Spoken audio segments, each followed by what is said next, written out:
What would you do if you knew betrayal was coming and still chose to stay? This is the night Jesus was handed over, not by force, but by choice. Walk with him through the shadows of Gethsemane into the hands of those who came to take him. Night had fallen over Jerusalem. The Passover meal concluded, Jesus led 11 of his disciples across the Kidron Valley to a familiar place, an olive grove called Gethsemane. Judas, the 12th, had already departed on his fateful errand. The garden was quiet now. The anguished prayers had ceased. Drops of sweat like blood had fallen to the ground as Jesus wrestled with what lay ahead. 3 times he had moved away from the disciples to pray alone. 3 times he had returned to find them sleeping. "Father, if you are willing, take this cup from me, yet not my will, but yours be done." His prayer still echoed through the ancient olive trees. An angel had appeared, strengthening him for what was to come. Jesus rose from his knees, his face resolute despite the immense weight he carried. The disciples were still there, exhausted from grief, unable to keep watch even for a single hour, their eyes heavy with sleep, unaware of the moment's significance. The Son of God stood at the threshold of suffering, while his closest friends slumbered. "Why are you sleeping?" Jesus asked them. "Rise and pray so that you will not fall into temptation." Then, sensing what approached in the darkness, he said, "Rise, let us go. Here comes my betrayer." In the distance, the flicker of torches broke through the darkness. A crowd approached. Men with swords and clubs moved down the path to Gethsemane. The night air filled with the sound of metal and footsteps. Temple guards, Roman soldiers, and elders of the people marched with determination. Leading them was a familiar figure, one who had broken bread at Jesus' table only hours before. Judas Iscariot, the keeper of the money, one of the 12. The crowd drew closer. The disciples gathered behind Jesus, confusion and fear spreading across their faces. They had expected a kingdom, not an arrest. They had anticipated glory, not betrayal. They looked to their master, hoping perhaps that this would be the moment he would finally reveal his power and establish his reign. Judas stepped forward, separating himself from the armed men. He approached Jesus with familiar confidence, as if this midnight meeting were any ordinary encounter between teacher and student. "Greetings, Rabbi," Judas said, his voice betraying no hint of the treachery unfolding. Then he leaned in and placed a kiss on Jesus' cheek, the customary greeting between friends. But this was no greeting of friendship. This was the prearranged signal to identify Jesus to those who came to arrest him. Jesus looked into the eyes of his betrayer. "Judas, are you betraying the Son of Man with a kiss?" he asked. Then, with a gentleness that defied understanding, he said, "Friend, do what you came for." There was no confusion in this moment, no surprise in Jesus' eyes. He knew. He had always known. The kiss that should have symbolized affection and respect had become the signal of betrayal. 30 pieces of silver had been the price of this kiss, the value placed on the one who was priceless. The prophecy from centuries before was being fulfilled before their eyes. Jesus stepped forward and asked the crowd, "Who is it you want?"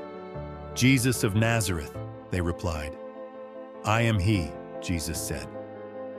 At these words, the men drew back and fell to the ground. Again he asked, "Who is it you want?" "Jesus of Nazareth," they said. "I told you that I am he," Jesus answered. "If you are looking for me, then let these men go." The guards moved forward to seize Jesus. The disciples, realizing what was happening, panicked. "Lord, should we strike with our swords?" they asked. Before Jesus could answer, Peter, always impulsive, drew his sword with a sudden flash of steel. He swung wildly, striking a servant of the high priest named Malchus and cutting off his right ear.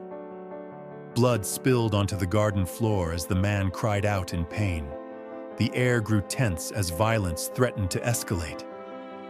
"No more of this!" Jesus commanded Peter. "Put your sword back in its place. All who draw the sword will die by the sword.